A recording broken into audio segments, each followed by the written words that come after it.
খেয়ে এলাম, তাদের সাথে পিঠা বানানোর জন্য রান্নাঘরে চলে এলাম। আর বিকেলের নাস্তা হিসাবে এটা খাওয়া যায় অবশ্যই, মেহমান ছাড়াও এটা খাওয়া যায়,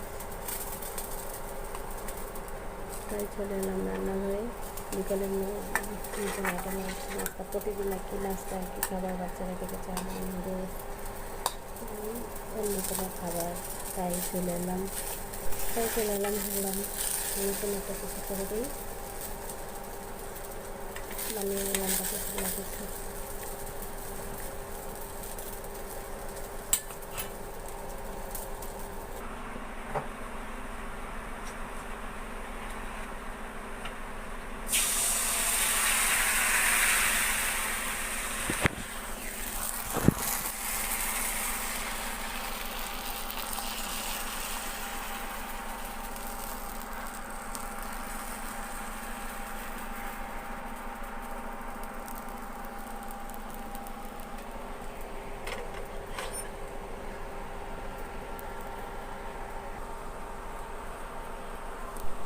দেখেন এদিকে প্রায় পিঠা বানানো শেষ পর্যায়ে হয়ে গেল, ওদিকে পিঠা বানানো শেষ পর্যায়ে হয়ে গেল, আবার সন্ধ্যা হয়ে গেল।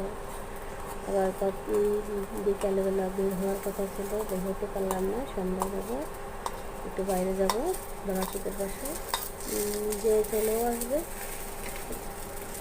তাই ভাবলাম বোনের ছেলে মেয়েদের জন্য একটা পিঠা নিয়ে যাই,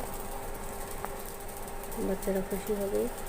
বাচ্চাদের একটা খুব জীবনে আকর্ষণীয় খাবার পিঠা, পিঠা মানেই আনন্দ, পিঠা মানেই উৎসব।